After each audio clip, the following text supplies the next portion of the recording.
A violent teen uprising. To see my son doing that just breaks my heart. A corrections officer brutally beaten. Pounding. Safety and staffing at this youth facility, big concerns then, and still big concerns now, more than 2 years later. They can't keep staff because staff keep getting attacked. Changes are in the works for the 3 state juvenile correctional facilities, Indian River and Massillon, where that 2022 violence happened. That's one of them. In September, the state released recommendations for safety and staff improvement system-wide, but are they too little too late? News 5 investigator Tara Morgan's been covering Indian River, spoke one-on-one with the corrections officer who was attacked 2 years ago.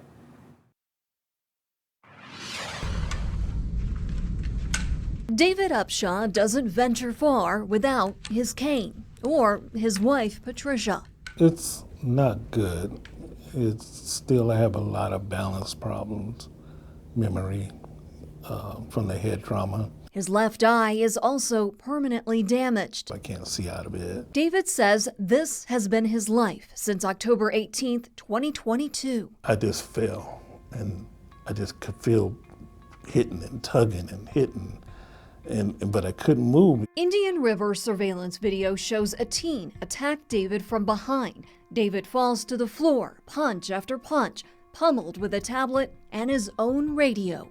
It took everything I could do, grace of God, to get up to stagger to the front because I had no radio. Come to find out he was beating me with it. The memories take a toll. Okay? Very tough for her. Just days after David was beaten, a different teen snagged keys from a staff member and unlocked other youth in a nearly 12-hour standoff. Cell phone video shows them ransacking a room inside a school building on the grounds.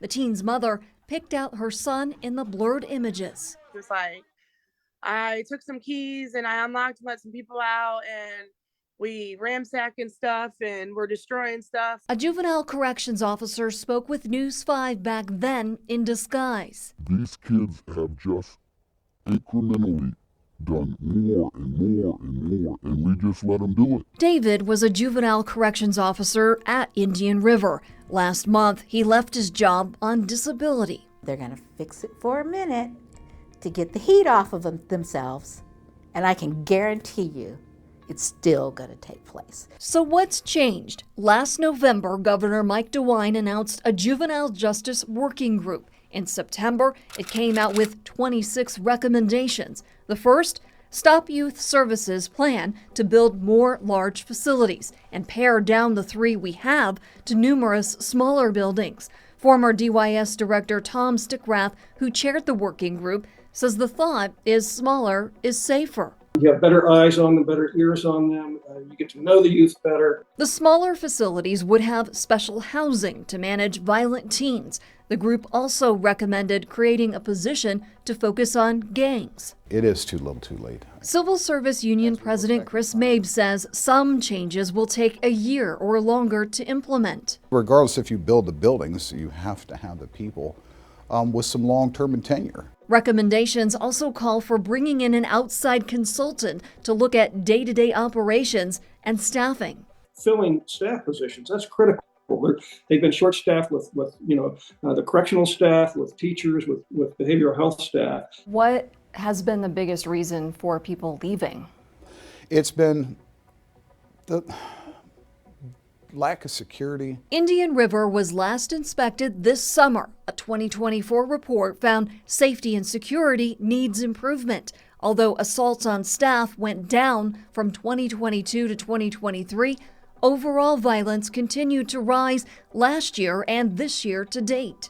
It's the same type of environment. I mean, it's the same challenges. It's being short-staffed. David says he would have returned to his job had his doctor allowed him to. I can't keep my balance. I can't fight if I had to fight. David and Patricia met me after one of his many doctor's appointments. Last month, David had a kidney transplant. And that's from the injury. Patricia says the night David was beaten, he went into heart and kidney failure. I spent, all them years as a police officer and never got hurt except one time. I never got hurt in the military. I've been to conflicts. Never got hurt. Do you feel like the state is responsible for what happened? Most definitely. It's very disturbing because I feel like a lot of this could have been avoided. While the state works on safety changes, the two say they're not walking away from their fight. And the union president wants to see DYS bring back staff from adult prisons to help with staffing shortages. Now, DYS used prison staff full-time back in 2022 for low staffing levels. All of these stories always go back to staffing. Right. It's not just finding people, it's finding the right people. Yes, yes. My goodness. Well, the emotional and physical wound still so evident. Tara, thank you. Welcome.